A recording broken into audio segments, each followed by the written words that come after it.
Video like जरूर कर लीजिए और ऐसे वीडियो लगातार फ्री में पाने के लिए चैनल को तुरंत सब्सक्राइब कर लीजिए और बेल आइकन को जरूर टैप कर लीजिए ताकि आगे भी सारे वीडियो आपको मिलते रहे। यूट्यूब में फॉलो करते हैं तो प्लीज ये वाला फ्री टेलीग्राम चैनल जरूर ज्वाइन कर लीजिएगा। सारे नोटिफिकेशन, सारे अपडेट यहीं पे आते हैं, ध्यान रखिए। Hello everyone, welcome you all to study for civil services. और हमारी आज की डेट क्या है? 21 सितंबर। और 21 सितंबर के क्या क्या करंट आर्टिकल्स बनते हैं, क्या क्या चीजें न्यूज में हैं, उसको हम स्टार्ट करते हैं। उससे पहले अगर आपको इसकी पीडीएफ चाहिए तो देखिए, ये वाले नंबर्स हैं हमारे सामने, आपको मैंने नंबर्स दे दिए हैं। इस पे आप कॉल करो, आपको पेड जो है वो पीडीएफ मिलेगी। पीडीएफ फ्री नहीं है, लेकिन जो इसकी एक्सप्लेनेशन है देखो वो बिल्कुल फ्री मिलेगी आपको।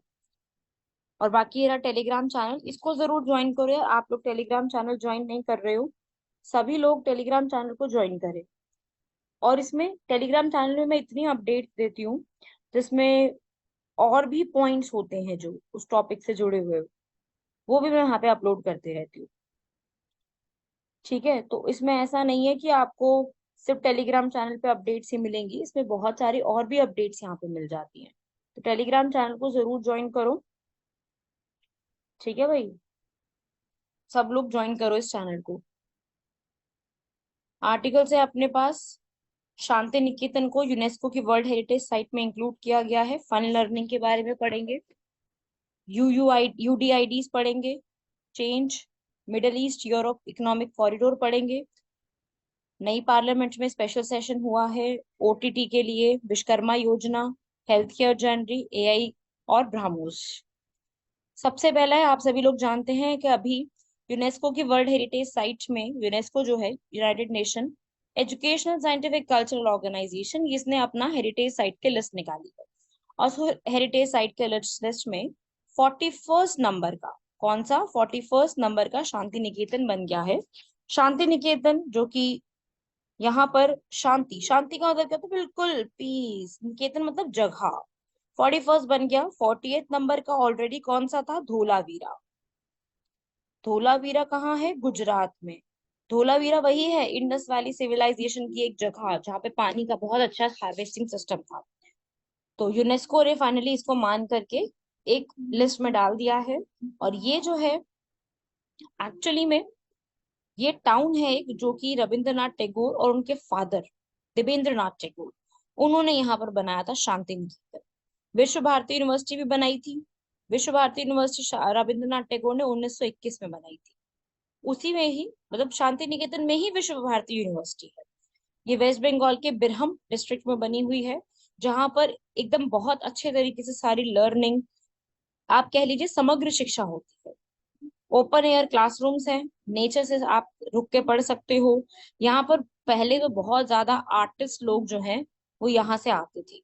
इवन जो हमारे कॉन्स्टिट्यूशन के, जो जिन्होंने हमारा कॉन्स्टिट्यूशन लिखा है, डिजाइन किया है, डेकोरेट किया है, कैलीग्राफ किया है, वो भी शांति निकेतन के ही आर्टिस्ट थे। जैसे कि प्रेम नारायण बिहारी रायजादा, वो भी यहीं के ही आर्टिस्ट थे। तो शांति निकेतन ऐसे याद रखिएगा, यूनेस्को के वर्ल्ड हेरिटेज साइट्स यहाँ पर, ये यूनेस्को का काम है वर्ल्ड हेरिटेज या विश्व धरोहर स्थल के बारे में यहाँ पे हमें देगा। हमारे यहाँ पे 41 है, इंडिया में 40 हो चुके हैं। तो इसीलिए इंडिया ऑलरेडी सुपर 40 क्लब का मेंबर बन चुका है। ठीक है, ये यूनेस्को देता है। यूनेस्को के हेडक्वार्टर्स पेरिस फ्रांस में लोकेटेड है। जिसमें कुछ भी एक एक्सेप्शनल काम हो, ह्यूमैनिटी में बहुत ही एक्सेप्शनल कुछ किया हो, उसको यूनेस्को यहाँ पर एक अलग से जो है वो एक आप कह लीजिए कि प्रोवाइड करता है। ठीक है, तो इस तरीके से आपको ये याद रखना है, छोटा सा आर्टिकल शांति निकेतन के बारे में।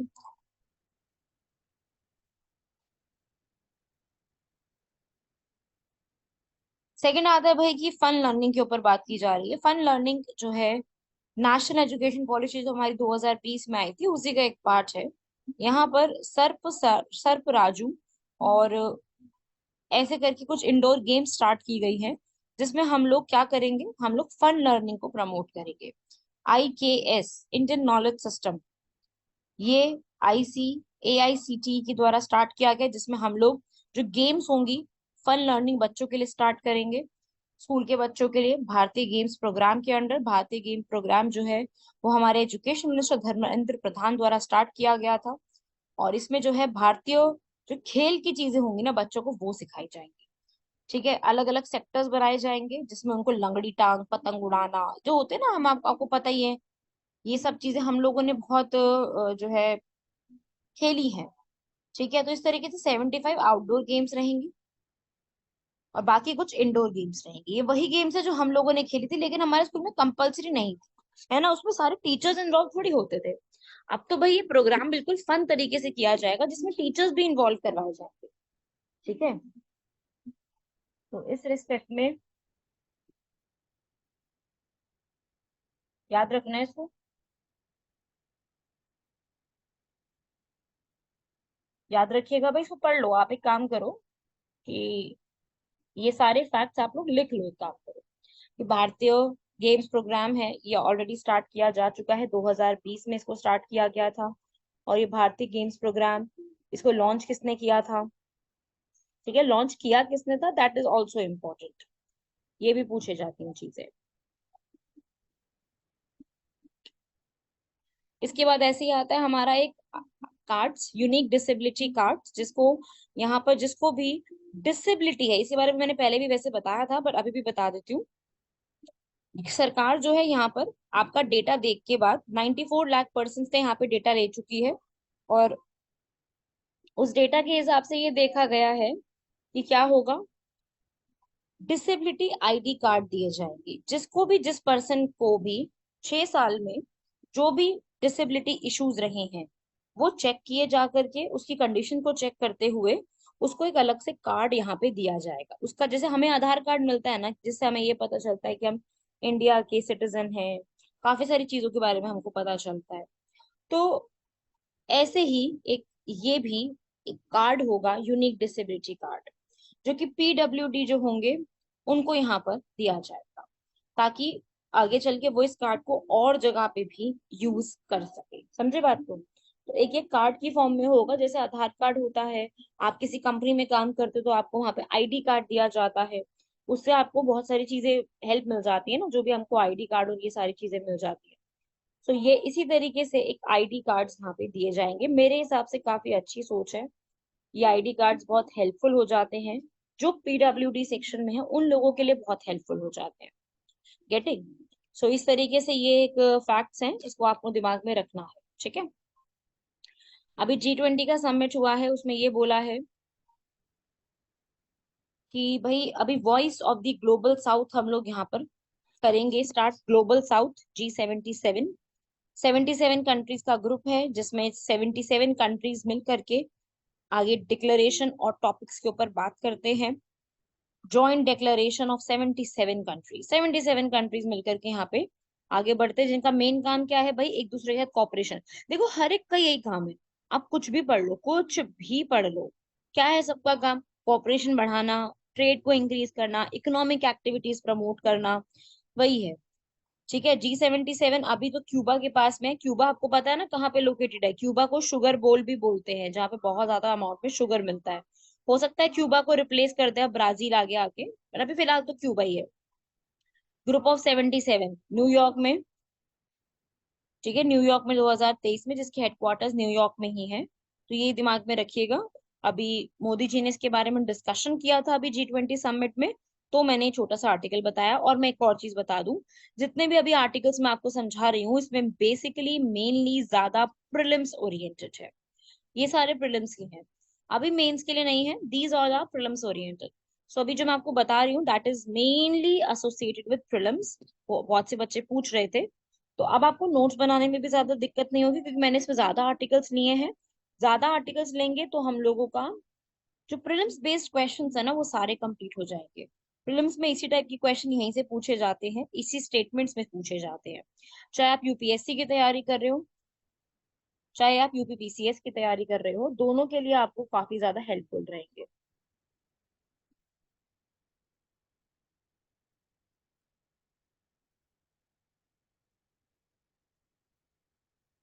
ठीक है भाई, रीड कर लिया सब लोगों ने ये? चलो बढ़ते हैं आगे। इंडिया और मिडिल ईस्ट का इकोनॉमिक कॉरिडोर की बात की जा रही है। 2000 अभी जो G20 समिट हुआ उसमें ही ये बात की गई थी, इंडिया और मिडिल ईस्ट का यूरोप इकोनॉमिक कॉरिडोर हम लोग खोलेंगे, जिसमें इंडिया, यूएस, सऊदी अरेबिया, हमें बेसिकली रास्ता बनाना है पाकिस्तान से ना होते हुए यूरोप तक जाने का रास्ता बनाना है।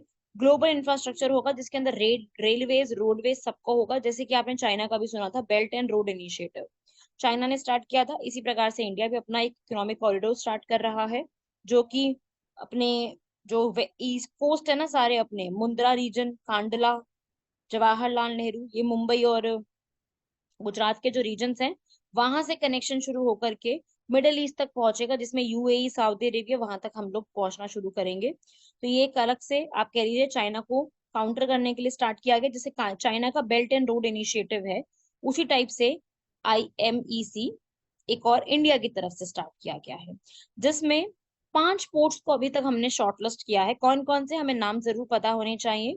इंडियन पोर्ट्स के साथ कनेक्ट करेंगे फजूराहा, जाबेल अली, अबू धाबी जो कि यूएई में है, और दामन और रास अल खेर जो कि सऊदी अरेबिया में है। इन सब से हम लोग अपना कनेक्शन जो है वो बढ़ाने वाले हैं। और इन सब रूट्स में हम लोग जो जाएंगे, अपने ये रहा अपना इंडिया इधर, ये है अपना गुजरात, ये है अपना मुंबई, यहाँ से होते हुए रास्ता आगे की तरफ निकालेंगे, क्योंकि ऊपर पाकिस्तान है, वहां हमें जाना नहीं है। तो इनकी कॉस्ट जो है 3 बिलियन से 8 बिलियन डॉलर तक पहुंचेगी, बिलियन डॉलर तक, जिसमें हम लोग शिप से कनेक्ट करना हो, चाहे तो पोर्ट्स तो देखो बन ही रहे हैं, चाहे हमें रेलवे नेटवर्क भी बनाने पड़े ना, वो भी अपन लोग बनाएंगे। तो इस तरीके से ये पूरा स्टार्ट किया जाएगा, जिसमें इतना ज्यादा हम लोगों का ट्रेड फायदा होगा, इतनी ज्यादा जीडीपी में कंट्रीब्यूशन करेगा, ट्रेड जल्दी से जल्दी होगा। तो जो हम लोग कभी स्विस कैनाल के थ्रू जाते हैं ना, स्विस है जो इजिप्ट वाला, वो 10 दिन पहले पहुंचना शुरू हो जाएगा, तो 40% फास्ट हो जाएंगी चीजें, तो अपने को बहुत फायदा होगा। और जो मिडल ईस्ट की कंट्रीज जिनके साथ हमारे रिलेशन अच्छे होते जा रहे हैं, जैसे UAE, Saudi Arabia, Jordan, Israel, Europe, Egypt, ये सबको हमें बहुत फायदा मिलेगा, और एम्प्लॉयमेंट तो जनरेट होगा ही होगा ना, ऑब्वियस ही बात है। ठीक है, ग्रीन हाउस गैसेस भी कम होंगे। और चाइना का जो बेल्ट एंड रोड इनिशिएटिव है हमेशा से, उसको काउंटर करने में अपने को बहुत ज्यादा हेल्प मिलेगा। जो अभी तक चाइना आपको पता ही है, जानते हो, ये देखो एक बार मैप देखो, मैप भी इंक्लूड किया है मैंने। ये है मुंबई, ये है मुंद्रा और कांडला जो कि गुजरात में है। ये कनेक्ट करेंगे, पाकिस्तान का कोई कनेक्शन नहीं, अफगानिस्तान का कोई कनेक्शन नहीं, ईरान इराक का कोई कनेक्शन नहीं है। वो सीधे यहाँ से होते हुए इस रीजन में जाएंगे। ठीक है, इस स्ट्रेट से कनेक्ट होते हुए आगे जाएंगे सऊदी अरेबिया। आप देख सकते हो ऑलरेडी एक लाइन तो बिछी हुई है, लेकिन अभी एक लाइन मिसिंग चल रही है, जैसे ये लाइन मिसिंग चल रही है, ये लाइन मिसिंग चल रही है, तो हम लोग यहाँ पे कनेक्ट करेंगे। ये हाइफा पोर्ट तो हमने ले लिया है, इसराइल का ये हाइफा पोर्ट अभी अडानी ग्रुप जो है, गौतम अडानी, उनके पास है ऑलरेडी।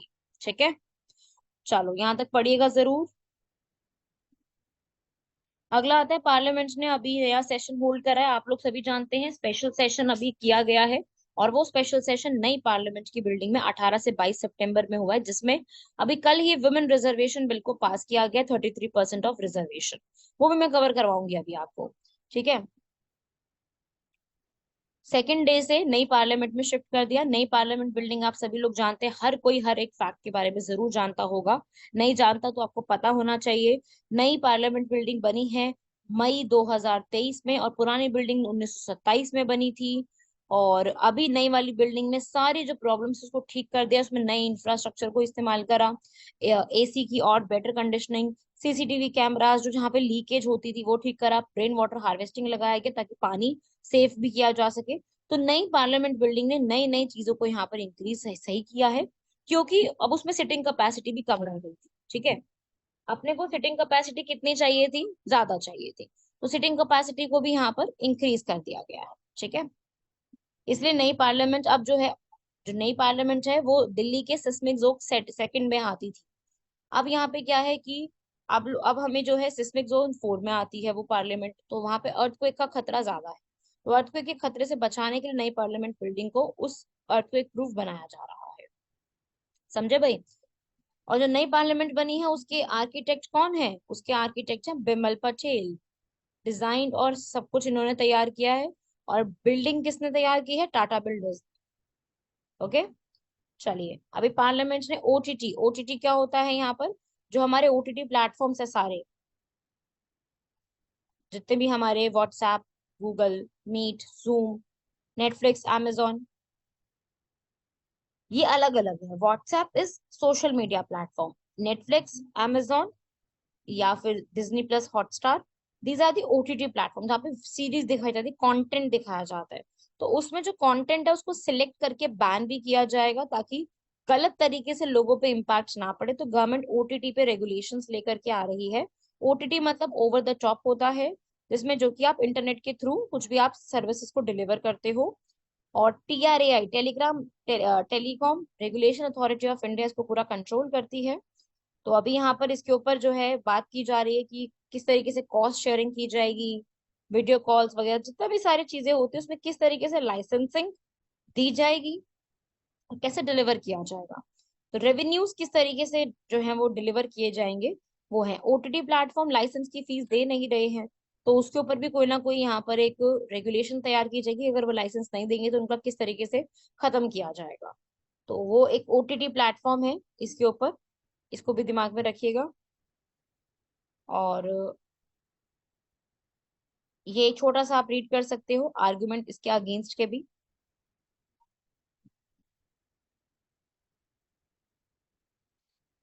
अगला आता है विश्वकर्मा योजना। ये तो मैंने ऑलरेडी बहुत बार बताई हुई है। अब तो मुझे लग रहा है जो मेरी वीडियो रेगुलरली सुनते हैं उनको तो रट गया होगा। अब ये विश्वकर्मा योजना आर्टिस्ट लोगों के लिए है। आर्टिस्ट लोग अपनी स्किल्स को दिखा सकते हैं। 13,000 करोड़ रुपए दिए गए थे, जिसके फर्स्ट फेज के 5,400 करोड़ ऑलरेडी दिए जा चुके हैं। कहाँ पे? जो है यशोभूमि, अभी आई है ना, लॉन्च हुई है यशोभूमि। यशोभूमि दिल्ली के द्वारका सेक्टर 21 में लॉन्च की गई है। ये मेरे घर के बहुत पास पड़ती है। द्वारका सेक्टर 25 के अराउंड की गई है यशोभूमि, जो कि बहुत बड़ा सेंटर होगा, जहां पर जितनी भी हमारी एग्जीबिशंस और डेलीगेट्स आएंगे, मीटिंग्स कंडक्ट होगी, वो सारी चीजें यहाँ पर बहुत ही इजीली करवाई जा सकती हैं। इसे कहते हैं यशोभूमि। तो विश्वकर्मा योजना जो है वो यहाँ पर आर्टिस्ट लोगों के लिए स्टार्ट की गई, जिसका मेन ऑब्जेक्टिव यही है कि आर्टिस्ट लोगों को हम लोग जितना ज्यादा यहाँ पर इंक्रीज कर सके, उनकी स्किल्स को हम लोग यहाँ पर बता सके लोगों तक, वो हम यहाँ पे कर सकते हैं। ठीक है, इसके अंदर स्किल को अपग्रेड करना, उनको टूल किट प्रोवाइड करना, वो भी सब देंगे, ताकि हम लोग वोकल फॉर लोकल हो चुके हैं। वोकल का मतलब होता है बोल सके, आवाज उठा सके, और लोकल मतलब लोकल पीपल के लिए। तो उनको यहाँ पर इंटर्नशिप करवाना, उनको टूल किट्स प्रोवाइड करना, ये सब सरकार की जिम्मेदारी होगी। आर्टिस्ट में इंडिया आगे बढ़ेगा, उसके लिए इस पूरे को स्टार्ट किया गया है। नेक्स्ट आर्टिकल है pivotal movement in health care journey. India अभी यहाँ पर हेल्थ केयर जर्नी से खूब लड़ रहा है। हम लोगों ने कोविड फेस करा, वैक्सीन फेस करी, कितना कुछ फेस करा। तो नई एज मैन्युफैक्चरिंग यहाँ पर होने जा रही है। हम लोग अभी मून के साउथ पोल पे भी लॉन्च हुए। तो इंडिया बहुत बहुत बहुत सारी चीजों को यहाँ पर देख रहा है। G20 अभी हमने किया, तो हम लोग अभी यहाँ पर जो है एक डिजीजेस पे स्टेप नहीं ले पा रहे। हेल्थ केयर में हम खूब स्टेप्स ले रहे हैं, I am not denying the fact, लेकिन अभी हम लोग नॉन कम्युनिकेबल जो डिजीजेस होते हैं, ऐसे डिजीजेस जो कम्युनिकेबल नहीं होते हैं, जो एक जगह से दूसरी जगह अपने आप नहीं फैलते हैं, उसके ऊपर यहाँ पे इंडिया ने अभी भी कुछ यहाँ पर नहीं लिया है। जैसे कि कुछ किसी के हार्ट के डिजीजेस हो गए, कैंसर हो गए, डायबिटीज हो गई, ये टच करने से नहीं फैलते। ये हेरिडिटरी हो सकते पर टच करने से नहीं फैलते। ठीक है, तो इस तरीके से है ये चीज। अभी नॉन कम्युनिकेबल डिजीज पे काफी रिसर्च वर्क चल रहा है इंडिया में। बहुत से लोगों को diabetes, pre diabetes, hypertension, obesity, मोटापा, ये सब बहुत चीजें हैं। अगर आप नॉन कम्युनिकेबल डिजीज को चेक नहीं करते हो तो आगे आने वाले समय में इसका भार और बढ़ता जाएगा, और हमारे यहाँ पर एक हेल्थ मैट्रिक्स थोड़ा और खराब हो जाएगा। ठीक है, तो आप ये पढ़ सकते हो, मैंने यहाँ पर कुछ डेटा इकट्ठा किया था। इंडिया ने, वैसे देखो ट्रांसप्लांटेशन इंडिया में बहुत हुई है, ऑन्कोलॉजी करवाना हो, ट्रांसप्लांटेशन हो, कार्डियोलॉजी हो, खूब ये सारी चीजें करी हैं। लेकिन हमने कोशिश करी है बेस्ट क्लास हम यहाँ पर आउटकम्स दें। लेकिन फिर भी इंडिया में अभी आज के टाइम पे काफी चीजों के ऊपर जो है वो प्रॉब्लम्स हैं। हमारी जो जर्नी है, हमें जो हमारे सर्जरी के हो गए, रोबोट्स के हो गए, थोड़ी ये सब चीजों में आज भी, स्पाइन की इंजरी हो गई, ये सब चीजों में आज भी हम थोड़े से यहाँ पर उतने ज्यादा टेक्निकल, उतने ज्यादा इन्वेस्टिगेटेड नहीं। ठीक है, तो अभी हम, हो सकता है हमारी इंडिया में एक जो टैलेंटेड यहाँ पर ये सारे जो साइंटिस्ट हैं, इंजीनियर्स हैं, ये यहाँ पर हेल्थ केयर में कुछ ना कुछ एआई को निकाल के लेके आएंगे। ठीक है, एआई टूल्स को और ज्यादा बेटर बनाएंगे। एआई जैसे अभी यहाँ पर और काफी सारी चीजों में कर रहा है, धीरे धीरे करके, नुकसान भी है लेकिन कर रहा है एआई। वैसे एआई इसमें भी और बेटर जो है वो ऑप्शन एक तलाश कर सकता है। ठीक है, अभी अब डेटा देखो ये वाला, इसको अपने आप से रीड करो, आपको क्लियर हो जाएगी बात। कितनी डेथ हो रही है इसके अंदर इंडिया में। फिर आया भाई एआई करके, एक कैमरा बनाए गए हैं ताकि वहां पे हंटिंग और पोचिंग को रोका जा सके। ये कैमरा चेक करेंगे भाई।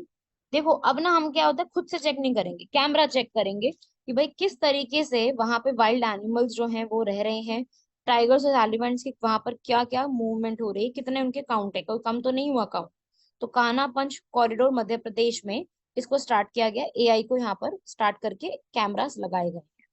ये कैमरा जो भी प्रॉब्लम होगी उसको देखेगा, बस इसका मेन यही प्रॉब्लम है कि हो सकता है हमारी ये फोटोज जो है प्रॉपरली कभी कभी ना दे, है ना, हो सकता है कि कभी कभी ये इतनी ज्यादा हैवी फोटोज दे दे। ठीक है, पावर सोर्सेस हमेशा चाहिए होंगे इसमें। बस वैसे तो बाकी अच्छी ही पूरा कॉन्सेप्ट है, इसमें कोई दिक्कत वाली बात है नहीं। तो एक तरीके से ये सॉफ्टवेयर के साथ पिक्चर्स यहाँ पे निकाल करके काउंट भी रखेगा। एआई यहाँ पे टूल है जो कि स्मार्टली इन चीजों को हैंडल करेगा। अगला आता है भाई ब्रह्मोस मिसाइल। आप सभी लोग जानते हैं ब्रह्मोस मिसाइल, यहाँ पर मार्च 2024 तक इसकी कंप्लीट हो जाएगी साइट जहाँ पे ब्रह्मोस मिसाइल को पूरा मैन्युफैक्चर किया जाएगा।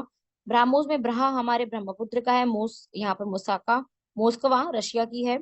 और इतनी बड़ी सैटेलाइट मिसाइल है, आप सभी लोग जानते हैं, फास्टेस्ट क्रूज मिसाइल है जिसकी स्पीड इतनी ज्यादा है, साउंड की स्पीड से 3 गुना ज्यादा, जो कि कहीं पर भी किसी सबमरीन शिप और एयरक्राफ्ट से लॉन्च की जा सकती मिसाइल है। 290 किलोमीटर की रेंज तक पहुंचने वाली मिसाइल है, करीब 300 किलोमीटर तक जा रही है। तो ये आपको याद रखना है कि अभी ये न्यूज में चल रही थी, ब्राह्मोस दिमाग में रखिएगा, ब्राह्मोस। हमने ये फिलीपींस को भी अभी जो है वो बहुत सारे अमाउंट में दी भी है। आज के हमारे देखेंगे भाई डिजिटल पर्सनल बिल में इसमें से कौन सा प्रिंसिपल नहीं है। तो प्रिंसिपल ऑफ अनरेस्ट्रिक्टेड यूसेज नहीं है, बाकी तीनों यहाँ पे दिए गए हैं। स्टोरेज लिमिट कर दी जाएगी, ये आप पढ़ सकते हो। ट्रांसपेरेंसी रखी जाएगी। अभी डिजिटल प्रोटेक्शन बिल 2023 का आया है, उस बिल में ये सारी बातें की गई हैं कि आपको डेटा जो होगा वो ट्रांसपेरेंट रहेगा। ठीक है, पर्सनल डेटा का स्टोरेज के ऊपर भी रहेगा, लेकिन उसमें ऐसा कोई बात नहीं की गई थी। ये आप पढ़ सकते हो सारे पॉइंट्स। डेटा एक्यूरेसी दी जाएगी। नेक्स्ट समुद्र मोबाइल ऐप, वैसे मैं आगे भी कवर कराऊंगी। समुद्र मोबाइल ऐप में यहाँ पर 2022 में लॉन्च की गई थी, ओशन रिलेटेड सर्विसेज के लिए लॉन्च की गई थी। फुल फॉर्म देख लो भाई, इसके अंदर मोबाइल एम से मोबाइल नहीं है, smart access to marine users for data resources and ocean advisories, M से मरीन है, जिसमें ओशन रिलेटेड सर्विसेज बताई जाएगी हमको पूरी। ओशन से जुड़ी हुई सारी चीजों को हमको बताया जाएगा। ये 2023 में लॉन्च की गई है। ठीक है, ये 2023 में लॉन्च की है, 2022 में लॉन्च नहीं की गई है। तो इसमें आपको याद रखना है, वन रॉन्ग है, एम इसमें समुद्र में मोबाइल नहीं है, एम क्या है इसके अंदर, मरी। फुल फॉर्म लिख लिया ना सबने। 2023 में लॉन्च की थी, ओशन से जुड़ी हुई सर्विसेज के बारे में अपने को ये बताएगा। ठीक है, आप आज आपके लिए एक नई चीज और है। आज आपके लिए एक क्वेश्चन यहाँ पे मैं लेके आई हूँ, जिसमें पॉलिटी से जुड़ा हुआ, पीएसआईआर से जुड़ा हुआ क्वेश्चन है मेंस की प्रैक्टिस के लिए, जिसमें आपको ये बताना है कि मदर ऑफ डेमोक्रेसी, ओरिजिन हमारे इंडिया का डेमोक्रेसी, और हम जो हमेशा कहते हैं कि हम लोग लोकतंत्र की जननी हैं, वो आप किस प्रकार से कह सकते हैं, आप सभी लोगों को उसके ऊपर एक आंसर लिखना है। डिस्कशन हम लोग जरूर करेंगे सारे इन क्वेश्चंस को। अभी फिलहाल के लिए आप सभी लोगों को एक आंसर इसके ऊपर तैयार करना है, और जैसे ही मौका मिलेगा हम लोग इसके ऊपर कोई ना कोई डिस्कशन जरूर करेंगे। आप सभी लोग आंसर लिखेंगे, इस तरीके से आप आंसर्स लिखोगे तो आपका कंप्लीट हो जाएगा। काफी हद तक आपकी सारी चीजें इसमें कंप्लीट होने शुरू हो जाएंगी।